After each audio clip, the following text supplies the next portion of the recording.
কান্তি বিশ্বাস, আমি ওনাকে ডেকে নিতে চাই এবং ওনাকে বিনীতভাবে অনুরোধ করতে চাই ওনার আজকের বক্তব্য আমাদের সামনে পেশ করার জন্য। ওভার টু ডক্টর মৃণাল কান্তি বিশ্বাস। Good evening, everybody. I welcome you all to this platform, Mind Over Medicine. Today, I'm very happy because many people, not from Kolkata, West Bengal, other states also, they are watching this program. Some of my friends from Rajasthan, Kota, they are watching this program.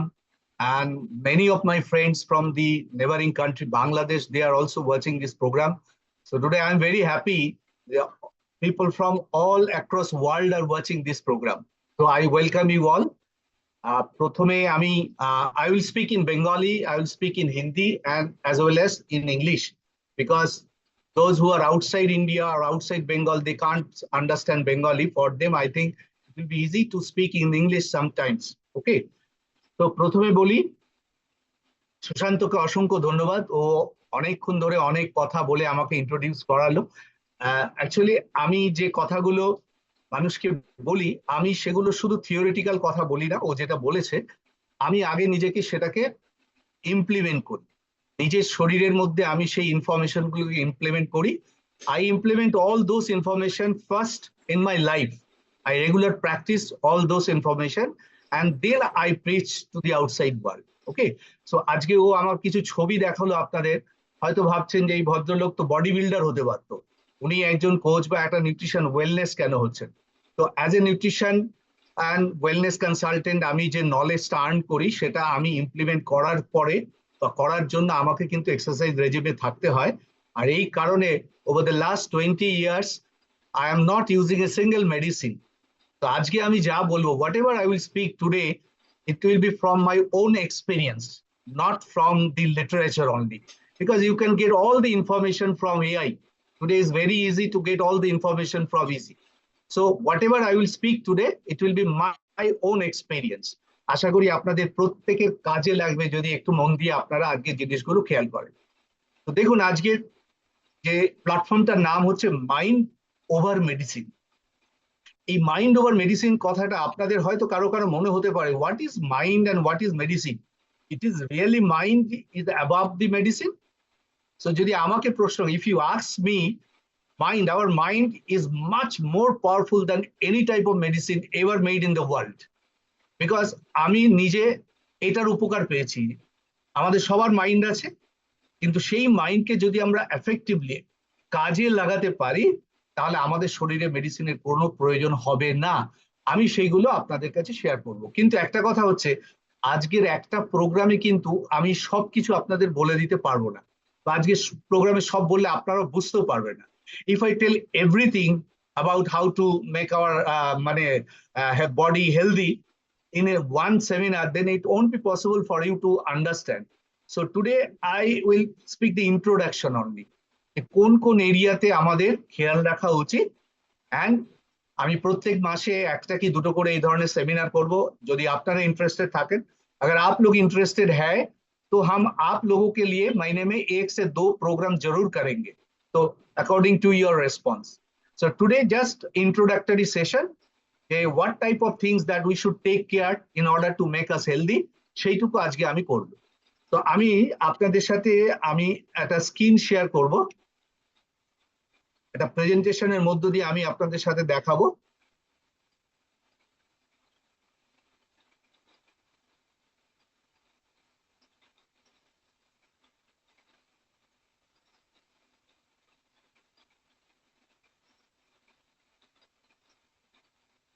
See, this is one slide.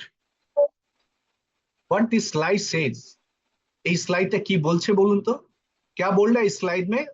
The leading cause of death. दुनिया में एक सर्वे हुआ था, जो सर्वे ने दुनिया के एक सबसे बड़ा स्टेम सेल बायोलॉजिस्ट, उसका नाम है ब्रूस लिप्टन। আপনি কি ফুল স্ক্রিন করেছেন? স্ক্রিনের উপরে একটা স্পট আসছে, একটা ব্লক আউট দেখা যাচ্ছে উপরে এবং ডান দিকে। একটু ফুল স্ক্রিন করেন অথবা আরেকবার রিফ্রেশ করে আবার স্ক্রিন শেয়ার করবেন।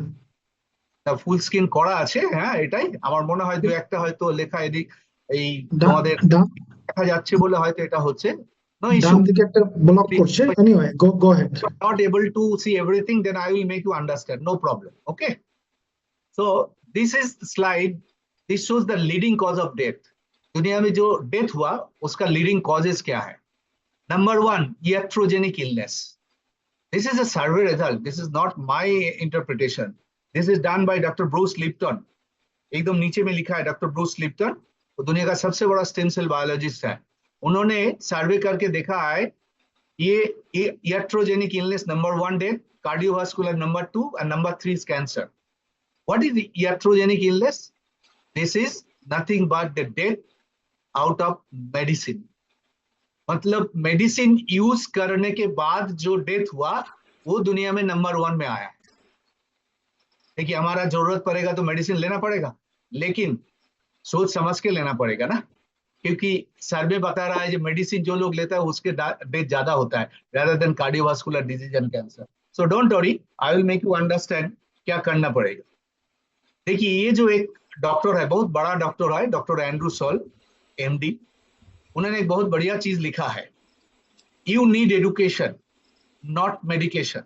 आपको एडुकेशन का जरूरत है, मेडिकेशन माने दवा का कोई जरूरत नहीं है। एंड दस you should stop living.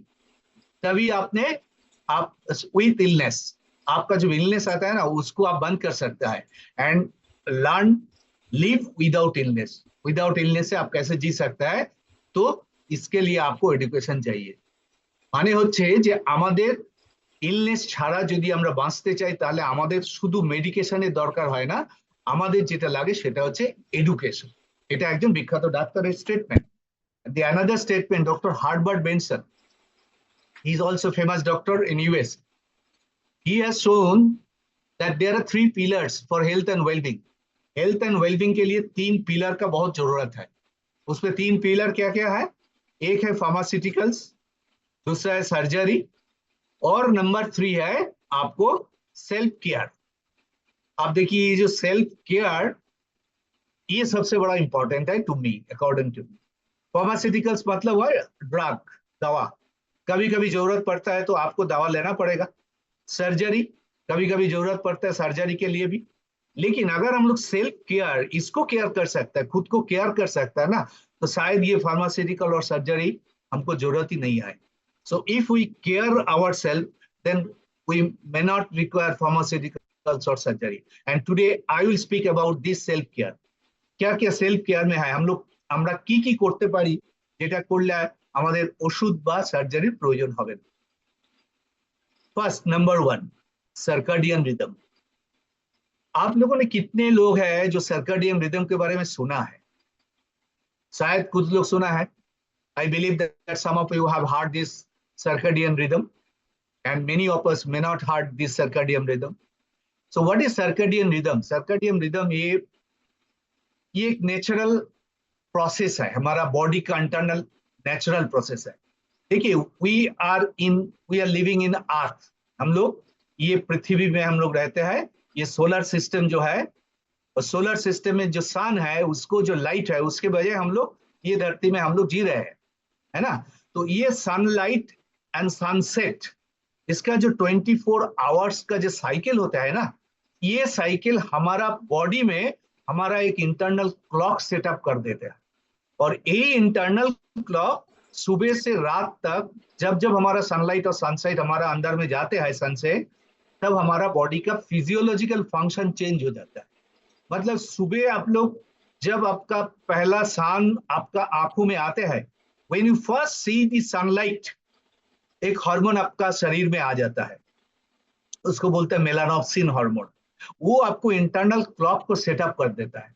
And accordingly हमारा जो डिफरेंट टाइमिंग्स है, देखिए ये स्लाइड में हमने लिखा है कि जो 6 AM हम लोग, अगर मान लीजिए हम लोग शुरू घूम से उठा है 6 AM में, उसके बाद 7:30, 10 बजे, नून, 2:30 बजे, ये हर टाइम में हमारा बॉडी का एक्टिविटीज अलग अलग हो जाते हैं।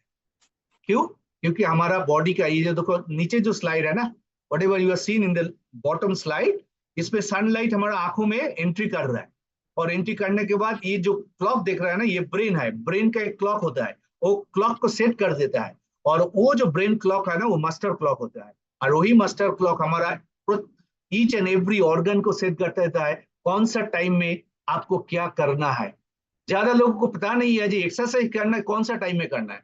आजकल के जमाने में यंग जनरेशन क्या करता है, शाम के टाइम में एसी के अंदर जाके आपको ये जिम करता है, लेकिन जिम करने के लिए बॉडी का जो हार्मोन का जरूरत है ना, वो सनलाइट में ज्यादा एक्टिवेटेड होता है। तो जो लोग सनलाइट में एक्टिवेटेड डे टाइम में हम लोग एक्सरसाइज करेंगे, उसका जो बेनिफिट मिलेगा आपको रात में करने से वो नहीं मिलेगा। इसीलिए 24 आवर्स टाइम में क्या क्या करना पड़ेगा सो दैट हमारा बॉडी के हमारा ऑप्टिमम रिजल्ट मिलेगा ना, ये डिपेंड करता है आपका सेटिंग कैसा होता है। So today I will not go deep into this circadian clock. हम लोग नेक्स्ट जब सेमिनार करेंगे इसके बारे में हम डेप्थ में आपको बताएंगे, क्योंकि this is the hottest topics right now in the research, scientific research में। तो ये हम लोग डिटेल में समझना पड़ेगा ताकि इसको मैक्सिमम फायदा हम उठा सकते हैं। ओके, तो सर्केडियन क्लॉक इज देयर, इसको हमारा इंटरनल क्लॉक में सेट करना पड़ेगा। कैसे सेट करना है, कौन सा टाइम में क्या करना है, हम लोग जब सेमिनार करेंगे इसका ऊपर तब हम बताएंगे। नाउ सी वाटर, आप सबको पता है वाटर इज वेरी इंपॉर्टेंट। हमारा बॉडी का मोर देन 70% वाटर होता है ना, सब लोग जानता है, ये कोई नया बात नहीं है ना। Everybody knows that water is very important for our living. Okay, हम लोग वाटर पीते भी लेते, लेकिन ज्यादा लोगों को ये पता नहीं है कि हमारा बॉडी जो स्ट्रक्चर है ना, इसी स्ट्रक्चर में कितना क्वांटिटी हमको वाटर पीना, 2 लीटर क्या 3 लीटर क्या 4 लीटर। अगर किसी का कोई बीमारी है तो उस बीमारी के टाइम, खास करके किडनी प्रॉब्लम जिसका है, उस टाइम में आपको कितना वाटर लेना है, इस बारे में ज्यादा कंसेप्शन क्लियर नहीं है। इफ यू गो टू आप नेट में जाइए, आप मेटा एआई जाइए, आप चैट जीपीटी जाइए, वो बता देगा आपको, लेकिन उसको पता नहीं है आपका इंटरनल स्ट्रक्चर क्या है, व्हाट इज योर फीलिंग्स। अगर आप खूब स्ट्रेसफुल है, आपको इमोशनल जो बैलेंस वो ठीक नहीं है, तो आपका वाटर का लेवल डिफर कर जाए। तो ये वाटर भी is very important component for our healthy living. तो जब हम वाटर के ऊपर सेमिनार करेंगे तो हम डिटेल जाएंगे, आपका बॉडी का स्ट्रक्चर हिसाब से आपको कितना वाटर लेना है, कौन सा टाइम में लेना है। हम लोगों का बहुत का हैबिट हो गया खाने के साथ साथ वाटर लेना है। Most of us take water during our meal time, but this is not good, क्योंकि हमारा बॉडी का जो एंजाइम्स होता है, जो एसिड होता है ना, वो वॉश आउट हो जाता है। तो वाटर के ऊपर हम लोग डीप स्टडी करेंगे हमारा नेक्स्ट सेमिनार में। सो वाटर के बारे में ना ये सबसे बड़ा स्टडी हुआ था, ये जापान का एक हमारा साइंटिस्ट है, तो उन्होंने स्टडी करके बोला हम लोग जब वाटर पीते हैं ना, कैसे पीते हैं, वो हमारा प्यास लग गया, पानी में बोतल लिया और ढक ढक करके हमने पानी पी लिया। नो, जब आप वाटर को सामने, पानी को, ग्लास को लेते हैं ना हाथ में, उसी टाइम आपका इमोशन काम करता है। देखिए ये जो पिक्चर है ना, इस पिक्चर में ये जो क्रिस्टल बना है, मतलब वाटर के ऊपर आप कुछ बोला है, आप कुछ थॉट्स दिया है। ओके, और थॉट्स देने के बाद वो वाटर फ्रीज में रखा है, डीप फ्रीज में रखा है, और 2 दिन बाद देखा है डीप फ्रीज में कैसा कितना अच्छा क्रिस्टल बना है। ये जो क्रिस्टल हम दिखा रहा है, देखो इसमें क्या लिखा है, एंजॉयमेंट, मतलब आपने बहुत एंजॉय कर रहा है, उस टाइम आपने वाटर पी रहा है, और जब वो वाटर पी रहे हैं ना, आपको मन में थोड़ा आनंद होना चाहिए, you are enjoying drinking water. उसी टाइम आपका जो वाटर का मॉलिक्यूलर स्ट्रक्चर होता है ना, वो मॉलिक्यूलर स्ट्रक्चर आपको हेल्थ के लिए बहुत बेनिफिशियल हो जाता है। तो इसलिए वाटर खाने के टाइम थोड़ा प्यार देना चाहिए। देखिए सबका क्रिस्टल कितना अच्छा हुआ, ये लव एंड ग्रेटिट्यूड। जब हम पीते हैं हम बोलते हैं आई लव यू वाटर, नहीं बोलता है, हम ग्रेटिट्यूड एक्सप्रेस करते हैं, वाटर के सामने नहीं करते हैं, है ना। अगर आप करेंगे ना, उसको मॉलिक्यूलर स्ट्रक्चर इतना अच्छा हो जाएगा, वो आपको हेल्थ के लिए अच्छा रिजल्ट देगा। लेकिन ये वाला देखिए क्या लिखा है, when the water was ignored, मतलब आप वाटर को ऐसे ही जैसे आपको प्यास लगी आप ढक ढक करके ढाल दिया, आप उसको ज्यादा रिस्पेक्ट नहीं दिया, लाभ नहीं दिया, उसको इग्नोर कर दिया, मतलब आपको पीना है तो पी लिया। उसी टाइम ना उसको जो स्ट्रक्चर बना है, देखो कैसा डिस्ट्रैक्शन स्ट्रक्चर हो गया, अच्छा नहीं स्ट्रक्चर। सो वाटर पीने के टाइम हमारा इमोशन कैसा है, फीलिंग्स कैसा है, that is very important to get the full benefits of water drinking. So I will go deep in our water seminar. Next इसके बारे में भी आप सुना है, sleep, sleep is very important, है ना। तो स्लीप के बारे में बहुत लोग सोचते हैं कितना आवर्स हमको सोना है, 6 घंटा की, 7 घंटा की, 8 घंटा की, 9 घंटा, कितना आवर्स, ये डिपेंड्स, आपका एक्टिविटीज लेवल है, आपका बॉडी का स्ट्रक्चर है, आपका स्ट्रेस लेवल है, ये सब मिला के आपको तय करना पड़ेगा how much sleep you require, क्योंकि स्लीप अगर ठीक नहीं होगा ना तो आपका बहुत सारा प्रॉब्लम हो जाएगा, क्योंकि आपका बॉडी का जितना हमारा टॉक्सिन है, जितना हमारा डैमेज हुआ पूरा दिन में, उसको तो रिपेयर करना पड़ेगा ना। तो वो डैमेज रिपेयरिंग का टाइम तो स्लीप में होता है। तो वो स्लीप कैसे करना है, डीप स्लीप हमको कैसे जाना है, कितना आवर्स लेना है, और स्लीप हम लोग को अच्छा स्लीप होगा तो उसके लिए हमको क्या करना है। ये जो हम लोग रात में आज लोग बहुत लाइट लेके हम लोग टीवी देखते हैं, हम लोग कंप्यूटर में जाता है, उसके बाद तुरंत हम लोग सो जाता है ना, दैट इज नॉट गुड। क्योंकि स्लीप के लिए एक हार्मोन का चाहिए, मेलाटोनिन हार्मोन, इसको बोलते हैं sleep hormone. Melatonin is known as a sleep hormone. तो ये मेलाटोनिन हार्मोन कैसे आपको रिलीज आएगा? अगर आपको पास ब्लू लाइट ज्यादा है ना तो आपको मेलाटोनिन नहीं आएगा, तो ब्लू लाइट को डिम करना पड़ेगा, उसको ऑरेंज लाइट में लाना पड़ेगा, तभी आपका बॉडी में ये मेलाटोनिन हार्मोन आएगा ना। सो आपको लाइट कैसा होगा, खाना कैसा होगा, स्लीप के पहले किस टाइप का खाना चाहिए सो दैट आपका स्लीप अच्छा होगा, that is also very important. Stress level कितना है, आप जब स्लीप में जा रहे हैं ना विथ लॉट ऑफ स्ट्रेस, आप स्ट्रेस लेके जा रहे हो क्या? आप सोते गया सो गया लेकिन आधा घंटे 1 घंटा कुछ ना कुछ आपको दिमाग में चल रहा है ना, so you will not get good sleep, आपको स्लीप नहीं आएगा। तो इसके लिए क्या करना पड़ेगा वो हम जब स्लीप के बारे में सेमिनार करेंगे हम डीप में जाके आपको बताएंगे। और ये जो स्लाइड देख रहे हैं ना, हमारा स्लीप का ना 4 स्टेज होते हैं, जिसको बोलता है N1 N2 N3 and stage R। तो ये बहुत बड़ा इंपॉर्टेंट।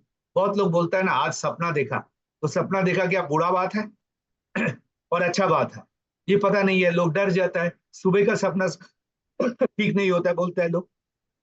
तो বহু বহু বাংলা ভাষাভাষী অডিয়েন্স আছে, সাথে সাথে একটু বাংলা বললে ভালো হয়। আচ্ছা আচ্ছা, না আমি বাংলা আমার মনে হয় হিন্দিটা অনেকেই বুঝতে পারে, ওকে নো ইস্যু, আমি বাংলাও বলছি। আমাদের ঘুমানোর জন্য না এই 4টে স্টেজে ঘুমটা হয়, কিন্তু কেউ শুলাম আর একটা স্টেজে ঘুম হয় না।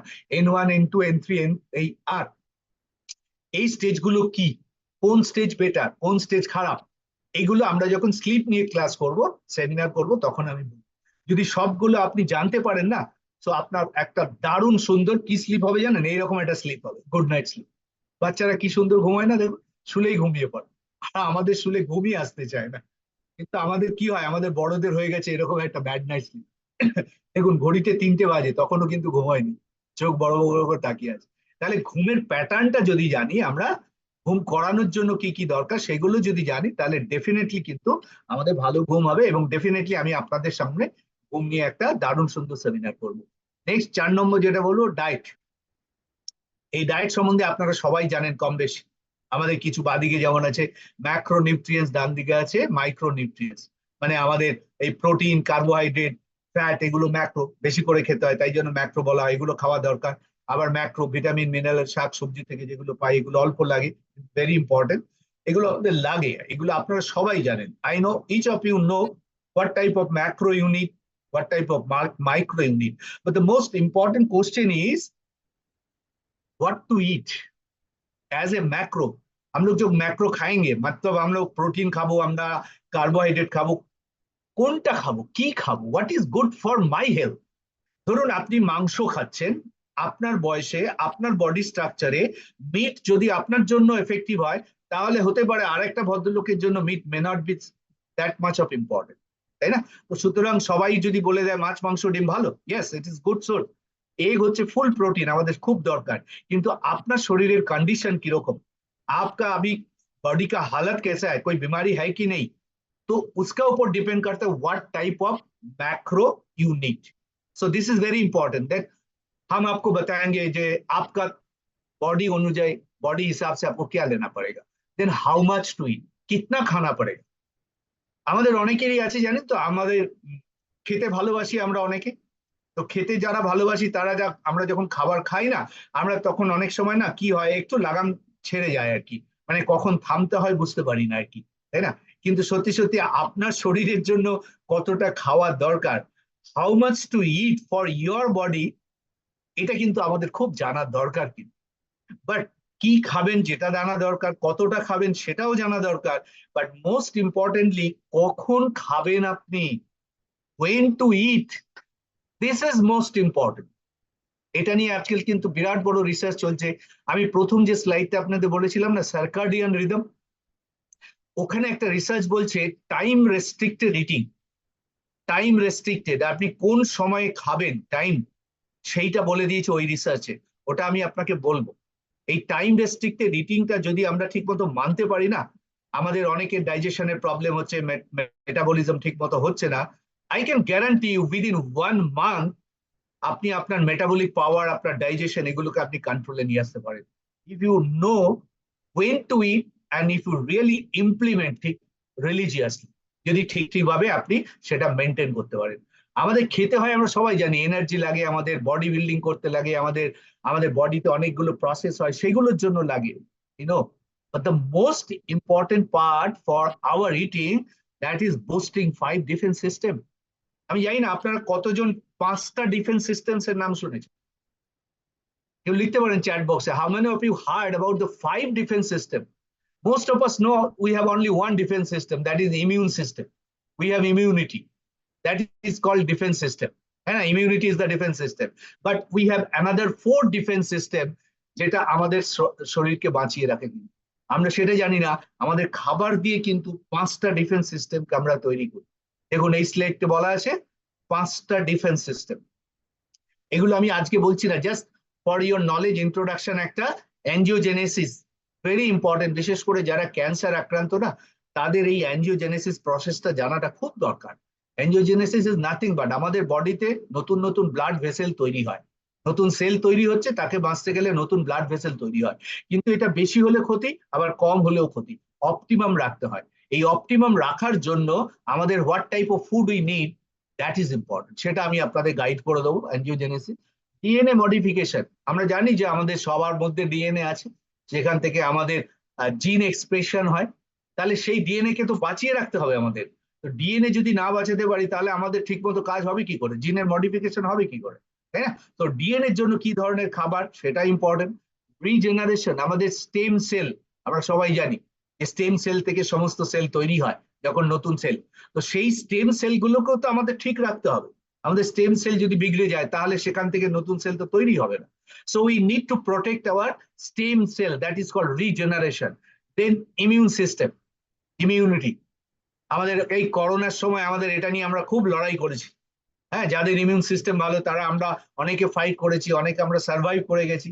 তো immune system is another system, যেটা আমরা জানি, অলরেডি সবাই জানি। আর একটা most important, that is microbiome. Microbiome হচ্ছে আমাদের গাট।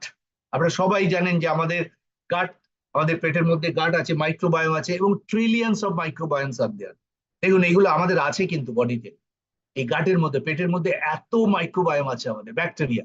এর মধ্যে বেশিরভাগ হচ্ছে ভালো ব্যাকটেরিয়া এবং কিছু আছে আমাদের ব্যাড ব্যাকটেরিয়া।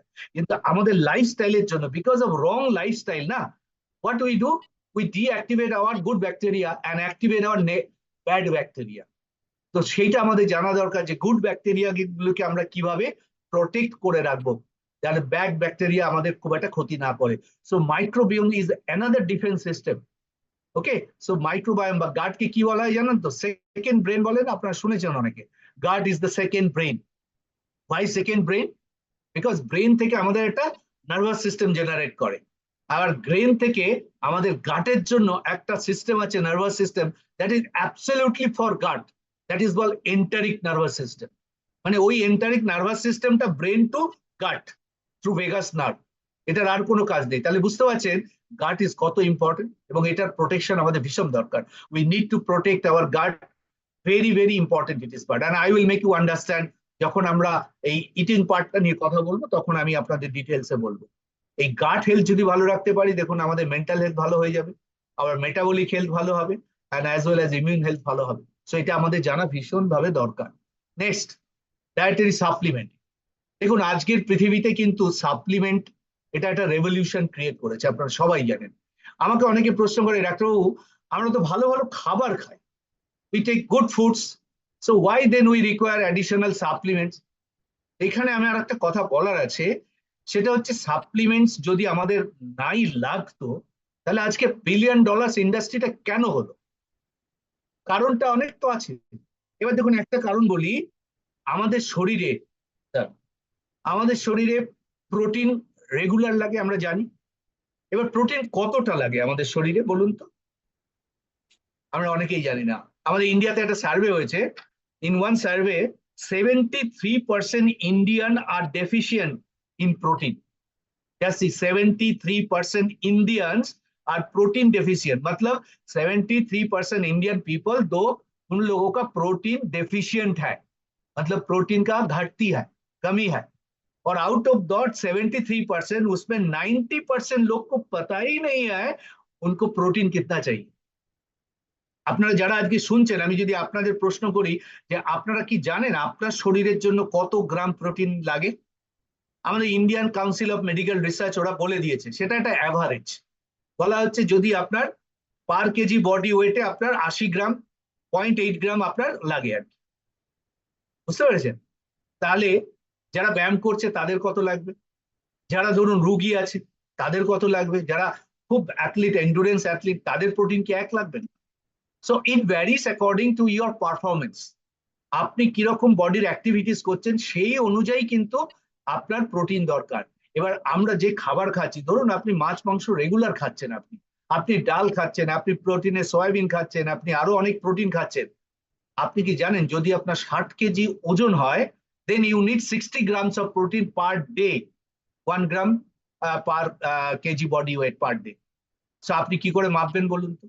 আপনি মাছ খান, ধরুন আমি ধরে নিলাম দুবেলা মাছ খান, 100 গ্রাম করে মাছ খান। So you take fish 2 times a day, lunch and dinner, 100 grams piece. So 100 grams fish will give you 15 grams, 15 to 20 grams. Okay, তো আপনি 60 কেজি ওজনের মধ্যে মাছ থেকে পেলেন আপনি দুটো ডিম খেলেন, দুটো ডিম থেকে 6 6 12 গ্রাম, তাহলে আপনার কত গ্রাম হলো? 20 গ্রাম আর 6 6 12 মানে 30 32 গ্রাম আপনার ডিম আর মাছ থেকে হলো। এবার প্ল্যান্ট প্রোটিন থেকে তো অত পাবেন না। তো হিসেব করে দেখা গেছে আপনি সারাদিনে যা খাবার খাচ্ছেন, মানে it has been calculated that whatever food you are taking all together, max to max, you are taking 40 to 50 grams of protein regularly from your diet. So there is a deficient of 20 grams or more. So 20 grams এর যে গ্যাপটা হলো আপনি fulfil করবেন কি করে? আর protein আমাদের macronutrient, আপনি জানেন প্রোটিন ছাড়া আমাদের বডি চলবেই না। আপনি সারাদিন যে ডিস্ট্রয় করেছেন, বডি ড্যামেজ করেছেন, সেই ড্যামেজ আপনাকে রিপেয়ার করতে গেলে ইউনিট প্রোটিন। আপনার গ্রোথ হচ্ছে, নতুন সেল তৈরি হচ্ছে, সেলকে গ্রো করতে হবে, তো সেল গ্রোথের জন্য unit protein. So you have to take dietary supplement, protein supplement, then there are many other supplement. আমরা যখন এই ডায়েটারি সাপ্লিমেন্টের নিয়ে আমরা যখন সেমিনার করব, আমি ইন ডিটেলসে বলবো কার জন্য কতটা প্রোটিন দরকার, কোন কোন ভিটামিন মিনারেলস আমাদের লাগে, কারণ আমরা সবজি থেকে সেগুলো পাই না। Because this is a $1 billion industry and you have to take this dietary supplement. Because I take regularly supplement. আমি গত 20 বছর ধরে কোনো ওষুধ খাই না, কিন্তু আমি রেগুলার সাপ্লিমেন্ট কিন্তু খাই, আর এটা আমাকে কিন্তু বাঁচিয়ে রেখে, তো এটা আপনাদের জন্য কিন্তু দরকার। নেক্সট চলে আসুন এক্সারসাইজ। কতজন আপনারা এক্সারসাইজ ভালোবাসেন বলুন তো? আমি অনেককে শুনেছি এক্সারসাইজ করতে হয় জানে, কিন্তু যখন আমি বলি করতে, তখন কিন্তু আর ভালো লাগে না। ওই একদিন দুদিন একটু এক্সারসাইজ করলো ব্যাস, তারপরে আর নেই। But believe me friends, if you don't do exercise, আপনি কিন্তু অসুখ থেকে বাঁচবেন না।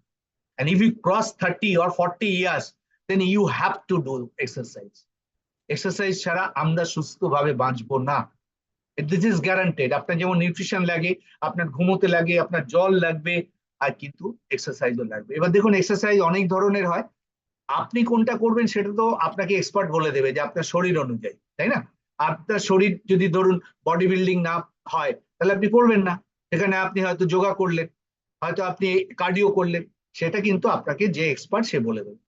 আমি নিজে এক্সারসাইজ করি রেগুলার বেসিসে, আমার ছবি দেখেছে, তো আই ক্যান অলসো গাইড। আপনারা যদি কেউ ইন্টারেস্টেড থাকে, I can guide according to your health what type of exercise you need for your particular body.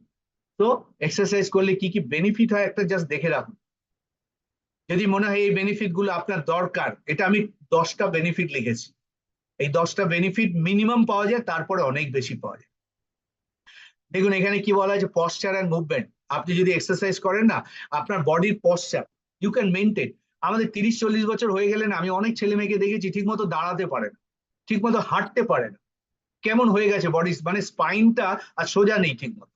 So সেই স্পাইনের পশ্চার এবং মুভমেন্ট সেগুলো কিন্তু আপনার এক্সারসাইজ লাগবে। আমি পরপর পড়ে যাচ্ছি, আজকে অত সময় নেই। আপনার অ্যাডিপোজ টিস্যু, যেখানে আমাদের ফ্যাট জমা হয়, fat is deposited in your adipose tissue. So adipose tissue will replace with muscle tissue আপনি যদি एक्सरसाइज करें। अगर एक्सरसाइज करते हैं तो आपका लिम्फोटिक जो फ्लो है, what is lymphatic? Lymph flow, हमारा बॉडी में ब्लड बहते हैं और साथ साथ में और एक फ्लूइड है, that is called lymphatic flow. ये लिम्फेटिक फ्लो का काम क्या है ना, आपका बॉडी में जितना टॉक्सिन है, what ever toxin you have gathered in your body from outside environment से टॉक्सिन आता है, हम लोग जो खाते हैं उसका मेटाबॉलिक प्रोसेस होता है, उसमें टॉक्सिन आ जाता है। ये टॉक्सिन को बॉडी से बाहर निकलना पड़ेगा। तो who will excrete your toxin? That lymphatic flow is important. And lymphatic flow कब कम करेगा बॉडी से, ये आपको कब बाहर निकाला? जब यू आर डूइंग एक्सरसाइज। जब मसल का कंट्रैक्शन होता है ना, ऐसे ऐसे हम लोग कंट्रैक्ट करते हैं मसल का, तभी हमारा लिम्फोटिक फ्लो एक्टिवेटेड हो जाता है, तभी हमारा बॉडी से ये जो टॉक्सिन है ये निकल जाता है थ्रू किडनी, थ्रू लिवर करता है, थ्रू किडनी प्रोसेस करता है, यूरिन फीसेस से निकल जाता है। So you need to do exercise. बहुत सारा है, अभी हम लोग इसके ऊपर चर्चा नहीं करेंगे। जब एक्सरसाइज के ऊपर हम लोग एक्सक्लूसिवली सेमिनार करेंगे तब हम आपको बताएं। लेकिन एक चीज जरूर बताना है, देखिए सब लोगों का ये चीज पसंद है ना, टू लुक यंगर। यहाँ जितना आप लोग देख रहे हैं ना, सबका एक चीज चाहिए ना, देखने में सुंदर होना चाहिए, यंगर लुकिंग होना चाहिए। So friends, I can assure you, आप अगर एक्सरसाइज करेंगे, थोड़ा रेजिस्टेंस ट्रेनिंग अगर करेंगे ना, विद इन 6 मंथ्स आपका लुक चेंज हो जाएगा, ये आई कैन गारंटी। अब हमको देख रहे हैं, हमारा बॉडी भी देख रहे हैं ना, आप देखा है ना।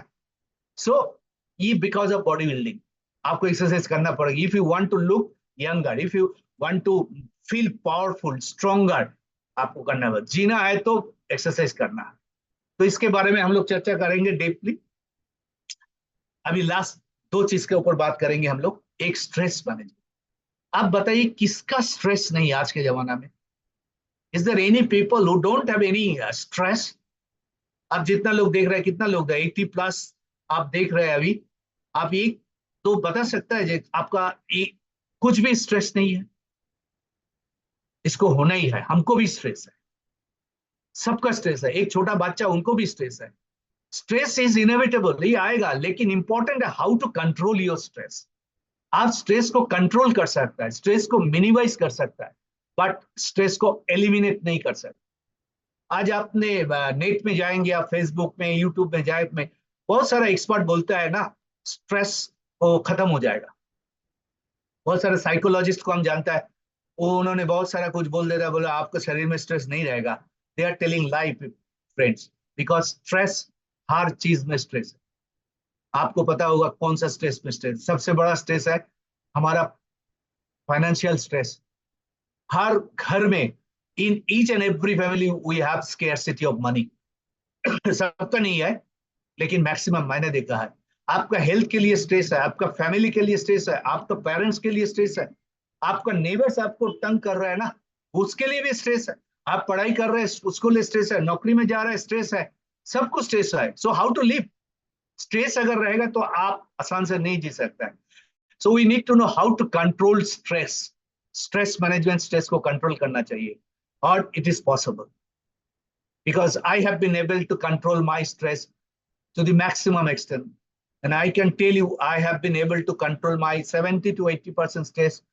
I can control. इसके लिए कुछ फॉर्मूला है हमारा, क्या हमको एक्सेप्ट करना है, क्या हमको रिजेक्ट करना है। अगर ये सब आपको पता होगा ना, so you will easily understand how to cope your stress management. Okay, so इसका ऊपर बहुत बड़ा बात हो सकता है, तो हम लोग बात करेंगे जब हम लोग इसका ऊपर सेमिनार करेंगे। और लास्ट जिसके बारे में आज हम इंट्रोडक्शन देंगे आपको, दैट इज माइंड मैनेजमेंट। ये हमारा प्लेटफॉर्म जो हमने बनाया है, इसको बोलता है क्या, माइंड ओवर मेडिसिन। मतलब मेडिसिन का ऊपर हमारा माइंड है। तो कैसे हो, इसके बारे में कुछ थोड़ा सा इंट्रोडक्टरी जानकारी दे देते हैं हमको। देखिए, मैं कुछ दिन पहले ना कलकत्ता का एक बहुत बड़ा हॉस्पिटल, सुपर स्पेशलिटी हॉस्पिटल का एक बहुत बड़ा साइक्रियाटिक डॉक्टर से मिला था। उन्होंने एक कॉलेज में एक साइकोलॉजी क्लास में आया, स्टूडेंट्स के लिए उन्होंने कुछ बोल रहा था। तो लास्ट में उन्होंने एक चीज बताया, जो अगले दिन में जो अभी रिसर्च हो रहा है ना, बोला है कि अगले दिन में ये माइंड बोल के कुछ नहीं रहेगा, सब कुछ ब्रेन का खेल है। तो पूरा हॉल घर में इतना 200-250 स्टूडेंट था, उसके बारे में उन्होंने बोल दिया। I will not tell you the name of that doctor and the hospital, but I asked him one question. Sir, you have come to the psychology class. You are teaching the students of psychology. So how can you say there is no psychology? आपने class किसका पढ़ा रहा है? Psychology. बोले नहीं नहीं नहीं, अभी रिसर्च चल रहा है, तो साइकोलॉजी बोल के कुछ नहीं रहेगा, तो आपको पूरा खेल ब्रेन का खेल। तो मैंने उनको दोबारा क्वेश्चन किया, sir who controls your brain? Brain हमको कंट्रोल करा है, बॉडी को कंट्रोल करा है, brain controls our whole body, but who controls our brain? That is our mind. So friends, we have our mind. Mind को देख नहीं सकता, छू नहीं सकता, बट यू कैन फील। हम लोग ये जो थॉट्स देते हैं ना, ये थॉट्स कहाँ होता है? आप बताइए, थॉट्स कहाँ होता है? ये जो माइंड जो है ना, इस एक जगह है जहां पर हम लोग थॉट्स देता है। बोलते हैं एडल्ट लोग, हम लोग थॉट्स कितना बार देते हैं? दिन में, पर डे 60 to 70,000 थॉट्स। अभी ये थॉट्स आप लोग बताइए, हम लोग ज्यादा गुड थॉट्स देते हैं, पॉजिटिव थॉट्स देते हैं, क्या नेगेटिव थॉट्स देते हैं? मैक्सिमम स्टडी किया है 70 to 80% नेगेटिव थॉट्स, है ना? तो अगर हम लोग डेली बेसिस में जो नेगेटिव थॉट्स हम लोग देते हैं, तो हम लोग कैसे हमारा बॉडी को ठीक करेंगे? If every day we generate negative thoughts, that to 70 to 80% of total thoughts, so how can we protect our body? So ये thoughts को कैसे generate करना है और thoughts कैसे brain को आपको activate करता है, that is important. Just next slide में देखिए ये हम लोग ह्यूमन बीइंग है ना। हमारा क्या होता है? थॉट्स होता है ना। हमारा दो एनवायरमेंट होता है, एक आउटसाइड एनवायरमेंट होता है और हमारा इंटरनल, बॉडी का इंटरनल एक एनवायरमेंट होता है। कैसे? मान लीजिए आपको कुछ पेन हो रहा है, आपको सेंसेशन आ रहा है ना, तो that is your internal environment. आपने कुछ खाना खाया, आपको डाइजेशन नहीं हुआ, आपको फीलिंग आ रहा है डाइजेशन नहीं हुआ, तो that is your internal environment. You can feel that your digestion is not good. So we have internal environment and external environment. External environment मतलब क्या? हमारा सामने जितना जो कुछ है, आपका परिवार सामने है, आपका पड़ोसी सामने है, आपका एनवायरमेंट सामने है। क्या होता है ना, कोई भी लोग कुछ बोल देता है ना, हम लोग रिएक्ट कर जाते हैं, है ना? मान लीजिए आपको घर वाले ने कुछ बोल दिया, आपको गुस्सा आ गया, आपका रिएक्शन आ गया। आपका कॉलेज में मैडम ने या सर में कुछ बोल दिया, आपको गुस्सा आ गया। बॉस ने कुछ बोल दिया, गुस्सा आ गया, है ना? तो ये आउटसाइड एनवायरमेंट। और अगर इंटरनल पेन हो रहा है, तो क्या होता है? जब भी कोई एनवायरमेंट आउटसाइड हो और इंटरनल हो ना, हम लोग को क्या करता है, हमारा 5 सेंसरी ऑर्गन हमको एक्टिवेट हो जाता है। कैसे? देखिए, जब हम कोई कुछ देखते हैं ना, एक बुरा सीन देखता है, जब भी हम बुरा सीन देखते हैं ना, हमारा जो ये आंखों है ना, ये तो एक सेंसरी ऑर्गन है ना, ये एक्टिवेट हो गया। हम देखा है, कुछ सुना है, किसी ने कुछ हमको बोल दिया, मान लिया गाली दे दिया, तो हमने सुन लिया। आदमी को भी देख लिया, तो हमने सुन लिया, देख लिया। उसके बाद क्या होता है, हमारा बॉडी में एक इमोशन जनरेट कर जाता है, गुस्सा आ जाता है ना। किसी ने कुछ बोला सामने होके, तो हम उसको देखा है, उसको बात सुना है, और हमारा बॉडी में एक इमोशन जनरेट किया है, दैट इज गुस्सा। गुस्सा मतलब ये इज एन इमोशन। बट जब आपने ये इमोशन को फील करेंगे, जब आपको गुस्सा आया, मतलब आपको बॉडी का ये जो हाथ है, पैर है ना, आपको गर्म हो गया, आपका बॉडी टेम्परेचर बढ़ गया, गुस्सा हो गया, मतलब I intend to hit him out of this गुस्सा।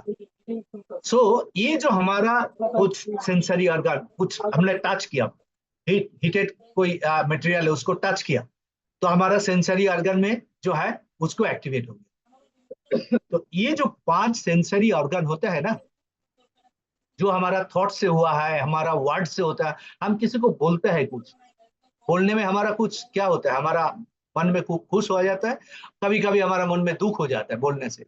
हम जब कुछ थॉट्स देते हैं, थॉट से हमारा अच्छा लगता है, बुरा भी लगता है ना। तो जब ये इमोशन हमको फील करता है, बॉडी में हम फील करता है, ये जो थॉट्स एंड फीलिंग्स होता है, तब हमारा ये ब्रेन का एक पार्ट है जिसको बोलते हैं हाइपोथैलेमस। ये हाइपोथैलेमस हो गया हमारा ब्रेन का कंट्रोल सेंटर।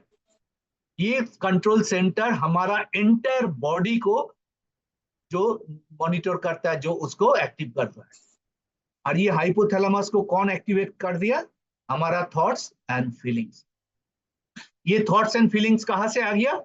ये जो हमारा एक्सटर्नल और इंटरनल इन्वायरमेंट को जैसे हमने परसीव किया थ्रू आवर 5 सेंसेस, तभी हमारा थॉट्स आया, तभी हमारा फीलिंग्स आया। और वही थॉट्स एंड फीलिंग्स हमारा ब्रेन में एक लिम्बिक रीजन बोलते हैं, आपको पता होगा। ये लिम्बिक रीजन में हाइपोथैलेमस है, हिपोकैम्पस है, ये सब आपको पता होगा। ये जो हाइपोथैलेमस है that is called master gland. ये मास्टर ग्लैंड को हमने एक्टिवेट कर दिया। मान लीजिए आपको बहुत गुस्सा आ गया, तो आपको हाइपोथैलेमस एक्टिवेट हो गया। अब ये हाइपोथैलेमस क्या करेगा? आप तो गुस्सा हो गया ना, तो ये हाइपोथैलेमस आपको देखो नीचे, autonomic nervous system. This hypothalamus will activate your autonomic nervous system. और ऑटोनोमिक नर्वस सिस्टम में वो दो पार्ट होता है, एक सिंपैथेटिक, एक पैरासिम्पैथेटिक। तो जब भी ऑटोनोमिक नर्वस सिस्टम को पता है आपको गुस्सा है, तो वो सिंपैथेटिक नर्वस सिस्टम को ट्रिगर करेगा। और सिंपैथेटिक क्या करेगा? आपको बॉडी का जितना सारा ऑर्गन है ना, ये जो विसरल जो एरिया है, उससे ना ब्लड फ्लो आपको हाथ और पैर में तब पूरा भेज देगा। आपको हार्ट बीट ज्यादा बढ़ेगा, आपको ब्रीदिंग ज्यादा हो जाएगा। क्यों? क्योंकि ये सिंपैथेटिक नर्वस सिस्टम आपको बोलता है कि आपको सिचुएशन अभी ठीक नहीं है, आप गुस्से में हो, तो आप इस सिचुएशन का हैंडल करो, इसलिए मैं तुमको ज्यादा तरफ आपको ये दे दिया, ब्लड फ्लो आपको हाथ में दे दिया, तब आप फाइट कर सकते हो, है ना। तो उसी टाइम में क्या होता है ना, हमारा जो ये जो पेट है ना, इस जगह का पूरा ब्लड फ्लो बंद हो जाता है। अगर इसमें ब्लड फ्लो बंद हो जाता है ना, तो आपको डाइजेशन नहीं होगा। मतलब जब गुस्सा लोग करते हैं ना, गुस्सा लोगों को ना डाइजेशन कम हो जाता है। गुस्सा लोगों से ये ब्रेन का ब्लड कहाँ गया? हाथ में आ गया, पैर में आ गया, तो ब्रेन काम नहीं करता। कभी गुस्सा सिचुएशन में you cannot take any right decision. जब भी गुस्सा करते हो आपका रॉन्ग डिसीजन हो जाता है। आप कभी मतलब आप फायर हो गया तो आपका रॉन्ग डिसीजन होगा। सो ये जो सिंपैथेटिक नर्वस सिस्टम आपको ये काम करेगा, लेकिन आपको बॉडी ऐसा मानता है भाई इसको शांत करना पड़ेगा। तो शांत करने के लिए कौन आएगा? वो ऑटोनोमिक का और एक सिस्टम है जिसको बोलते हैं पैरासिम्पैथेटिक नर्वस सिस्टम। उसमें 2-3 हार्मोन सिक्रेशन होगा तो आपको शांत करेगा। तो ये जो एंटायर जो प्रोसेस, ये थॉट्स एंड फीलिंग्स, और उसके बाद इम्यून सिस्टम डाउन हो जाएगा। आपको इन्फेक्शन है ना, उस टाइम अगर ज्यादा गुस्सा करोगे ना, आपको इन्फेक्शन नहीं कम होगा। इसलिए इन्फेक्शन वाले को ज्यादा शांत होना चाहिए। ये आपको हम टिप्स दे रहा है। अगर आपको इन्फेक्शन है, गुस्सा मत कीजिए, हाँ, आप थोड़ा शांत हो जाइए, आपको पैरासिम्पैथेटिक काम करेगा आपको ऊपर। और ये जो एंडोक्राइन सिस्टम, मतलब हमारा जितना हार्मोन सिक्रेशन होता है, एंडोक्राइन सिस्टम। सो आपका ये थॉट्स एंड आपका फीलिंग्स आपको 3 सिस्टम को एकदम डैमेज कर देगा, इम्यून सिस्टम, ऑटोनोमिक और एंडोक्राइन। तो क्या करना पड़ेगा? आपको थॉट्स को चेंज करना पड़ेगा, आपको फीलिंग्स को चेंज करना पड़ेगा। वो कैसे करेंगे वो हम आपको एक सेमिनार में बताएंगे। क्या टाइप ऑफ थॉट्स आपको रेगुलर बेसिस पे जनरेट करना पड़ेगा। एक चीज हम लास्ट बार खत्म करेंगे। देखिए हम लोग बहुत लोग परेशान है ना हमारा करियर बनाने के लिए, हमारा करियर में वी आर नॉट सक्सेसफुल। तो क्या होता है ना, हम लोग सुबह से रात तक ना हमारा जो एक्टिविटीज लेवल है, हमारा थॉट प्रोसेस सेम रहता है। अगर आपका थॉट प्रोसेस एक रहेगा और आपको डिफरेंट रिजल्ट कैसे आएगा? नहीं होगा। So you have to change your thoughts, you have to change your feelings. जब भी आप थॉट्स एंड फीलिंग्स चेंज करोगे ना, क्या होगा? आपका ब्रेन में, आपका ब्रेन का जो सर्किट होता है ना, वो सर्किट चेंज हो जाएगा। मान लीजिए ये जो हम लाइट के सामने बैठा है ना, इसमें नेटवर्क है, हमने कनेक्शन दिया है। अगर हम बोलेंगे इसी कनेक्शन में एक 500 वाट का बल्ब इधर जलेंगे, नहीं जलेगा, उसके लिए नेटवर्क चाहिए।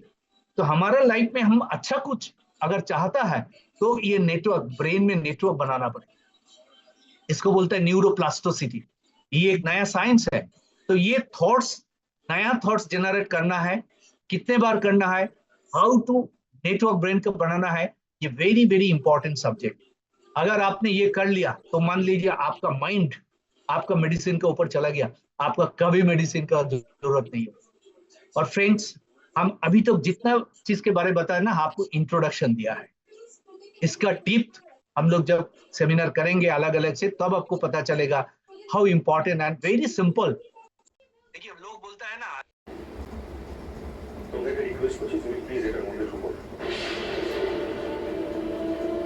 প্রিয়া, তোর তো বেসিক্যালি আমার কাছে কৃতজ্ঞ থাকা উচিত। আমি তোকে মিউচুয়াল ডিভোর্স দিয়ে মুক্ত করে দিচ্ছি, যাতে তুই নিশ্চিন্তে